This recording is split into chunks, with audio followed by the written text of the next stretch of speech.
सबसे पहले शुरुआत करेंगे आप लोग की 2 मिस्टेक से, जिनमें सबसे पहली मिस्टेक है ओवर डेकोरेशन। हाँ, इससे बचना ये बहुत घातक है, क्योंकि देखो बच्चे क्या करते हैं यार, पेपर आ गया उसके अंदर लाइंस खींचेंगे, डेकोरेट करने की कोशिश करेंगे, अलग अलग पेन का यूजेस करेंगे, स्टार बनाएंगे, फूल पत्ती पर बहुत कुछ करते हैं। मेरी आप लोगों से रिक्वेस्ट है कि ओवर डेकोरेशन से बचो। किसी भी कंडीशन में अगर आप लोग ओवर डेकोरेट करने की कोशिश करते हो या फिर आप लोग अलग अलग पेन का बहुत ही ज़्यादा यूज़ कर रहे हो, ऐसा लग रहा है कि यार टीचर का ध्यान आपके आंसर से उठ करके सीधा उस पर जा रहा है, डेफिनेटली कह रहा हूँ आजकल के टीचर को बहुत ज़्यादा गुस्सा आती है, बहुत ज़्यादा गुस्सा आती है, उसको खुशी नहीं मिलती है आपकी क्रिएटिविटी से।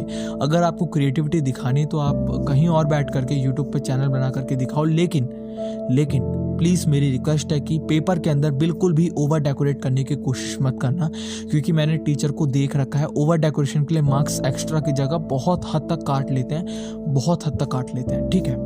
तो ये पहली मिस्टेक थी। अब दूसरी मिस्टेक है वो आप लोग के एग्जाम से डायरेक्ट रिलेट करती है। इसकी वजह से सबसे ज़्यादा मार्क्स कटते हैं और सबसे ज़्यादा पेपर जो है वो ख़राब दिखता है और बेकार हो जाता है, पूरी तरीके से बर्बाद हो जाता है। वो मिस्टेक है आप लोग की सीक्वेंस में लिखने वाली। हाँ, काफ़ी लोग कहते हैं बेटा देख सीक्वेंस में लिख करके आइयो, पहला दूसरा तीसरा चौथा क्वेश्चन इस सीक्वेंस में करेगा ना तो बहुत अच्छे मार्क्स देते हैं टीचर।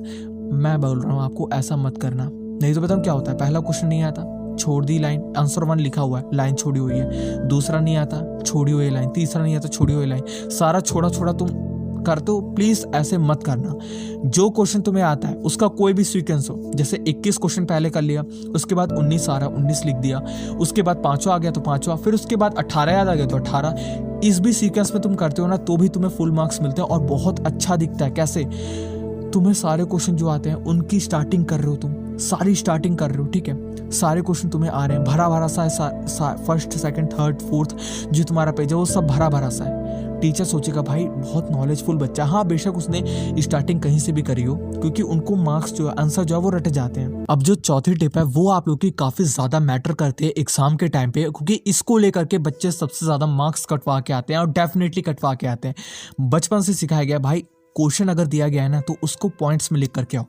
बच्चे लिख करके आते हैं, पॉइंट्स बना के लिखोगे सबसे ज्यादा मार्क्स मिलते हैं। भाई देख सबसे बड़ी गलती है, क्योंकि कुछ क्वेश्चन होते हैं जिसके अंदर आप लोग के पॉइंट्स मैटर करते हैं, बट कुछ क्वेश्चन ऐसे होते हैं जिसके अंदर सिर्फ पैराग्राफ मैटर करता है। उनको अगर तुम फालतू में पॉइंट्स में मेक करने की कोशिश करोगे, बहुत इरिटेशन सा लगता है भाई, पढ़ने में भी अजीब सा लगता है, टीचर को लगता है कि यार इसने बेमतलब में लिखा है, इसके मार्क्स में फालतू में काटूंगा, ये हो जाता है।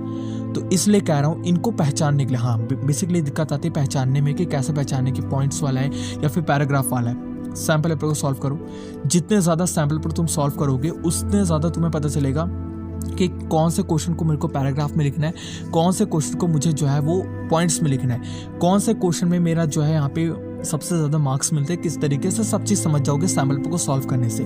अब कौन सा खरीदे, देखो मैं तुम्हें सैम्पल पेपर ही नहीं बताऊंगा, मैं तुम्हें प्रीवियस ईयर क्वेश्चन जिसके अंदर इंक्लूड हो, वो भी सिलेबस जो आप लोग का इस साल आने वाला है, जो डिलीट है उसको हटाने के बाद पिछले 7 सालों का, वो किताब है शिवदास की पब्लिकेशन। मैं काफ़ी बार बता चुका हूँ, अगर नए आए हो इस किताब को ज़रूर बाय कर लेना, क्योंकि इस किताब का यार लेवल ही अलग है। इसके अंदर तुम्हें सबसे ज़्यादा चीपेस्ट कम दाम में दोनों चीज़ें मिल जाती है, जो कि क्वेश्चन बैंक का मटेरियल है, सैम्पल पेपर का मटेरियल है, और 10 से ज़्यादा सैम्पल पेपर तुम्हें इसके अंदर इंक्लूड मिलते हैं। तो अगर तुम इसको बाय करते हो तो तुम्हारा फ़ायदा है, चांदी है। अदर पब्लिकेशन को भाई देखो मैं बताऊंगा, अदर पब्लिकेशन इससे ज़्यादा पैसा भी लेती हैं और अलग अलग चीज़ें निकालते हैं, क्वेश्चन बैंक को अलग, उसको अलग, ठीक है। ये किताब आप लोग के लिए सबसे ज़्यादा ज़रूरी है। लिंक आप लोग को डिस्क्रिप्शन मिलेगा, वहाँ से जा करके बाय कर सकते हो, नहीं तो आप लोग जा करके स्टेशनरी से कहीं से बाय कर लो, लेकिन इसको बाय कर लेना क्योंकि बहुत ज़्यादा ज़रूरी किताब है, ठीक है।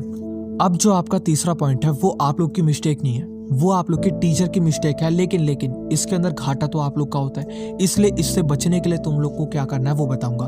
पहले मिस्टेक सुनो क्या है। जब भी तुम्हें क्वेश्चन के अंदर 100 वर्ड, 120 वर्ड, 150 वर्ड का आंसर लिखने को दिया जाता है, तुम लोग गिन करके लिख करके आते हो, 150 वर्ड से ज्यादा लिख डालते हो, लेकिन जब तुम्हारा रिजल्ट आता है, प्री बोर्ड की बात कर रहा हूँ यार, उसके अंदर 5 नंबर का आंसर था, टीचर गिन के यार 3 नंबर देते हैं, 2 नंबर जरूर काट लेते हैं, 1 नंबर काट लेते हैं, 7 नंबर का आंसर है, पक्का काट लेंगे तुम्हारे 3-4 नंबर, 4 नंबर ही देंगे। ऐसा क्यों करते हैं टीचर? इसके पीछे का रीजन है कि उनको जो है ना बहुत चर्बी चढ़ी होती है। सही बता रहा हूँ मैं, टीचर जो है ना बहुत खुन्नस में होते हैं कि यार बच्चा कितना भी लिख दे, कुछ भी कर दे, मैं तो मार्क्स काटूंगा। लेकिन इससे बचने का सिर्फ और सिर्फ एक तरीका है जिससे तुम या देखो एनुअल एग्जाम के अंदर बच सकते हो, बोर्ड एग्जाम के अंदर बच सकते हो, एग्जामिनर के सामने बच सकते हो। वो तरीका है जब भी तुम्हें 120 वर्ड 100 वर्ड लिखने को दिया जाए उसको लिख दो। लिखने के बाद जो जो आपका इंपॉर्टेंट पॉइंट होगा उसके अंदर, उस पैराग्राफ के अंदर, उस पॉइंट के अंदर जो भी आंसर है तुम्हारा उसको अंडरलाइन कर दो। इस तरीके से अंडरलाइन कर दो। अगर तुम अंडरलाइन कर देते हो तुम्हारे मार्क्स को काटने की जो पॉसिबिलिटी है वो काफ़ी हद तक कम हो जाती है। टीचर को जो मेन पॉइंट्स है अगर वो दिख जाते हैं तो वो आपको पूरा मार्क्स देंगे।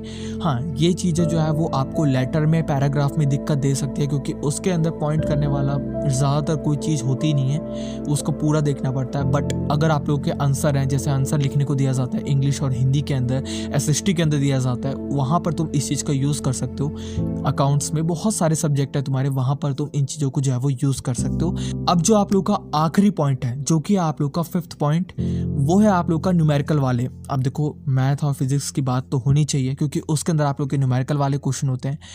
उसके अंदर कोई गलती नहीं होती, उसके अंदर कुछ भी नहीं होता, बस आप लोग को पूरा स्टेप वाइज आपको सॉल्व करना है। ये सबसे पहला है क्योंकि स्टेप मार्किंग भी आप लोग को मिलती है, 1 नंबर 2 नंबर। अगर पूरा आंसर भी नहीं आया ना, गलत आंसर भी आया, अगर आपका स्टेप सही था फॉर्मूला लिखने के, इन सब के मार्क्स मिलते हैं। इसके साथ साथ जैसे ओम हो गया, जूल हो गया, मिनट हो गया, मीटर हो गया, इन सबको लगाना मत भूलना। जैसे लास्ट में फिजिक्स के अंदर आप लोगों को सबसे ज़्यादा काम आता है, मैथ के अंदर मीटर क्यूब होता है, सेंटीमीटर क्यूब होता है, इन सबको लगाना एंड में, क्योंकि अगर तुम इन चीज़ों को भी मिस करते हो टीचर इसके मार्क्स काटते हैं। सीधा लिख दे 24, ना 24 का कोई मायने नहीं है।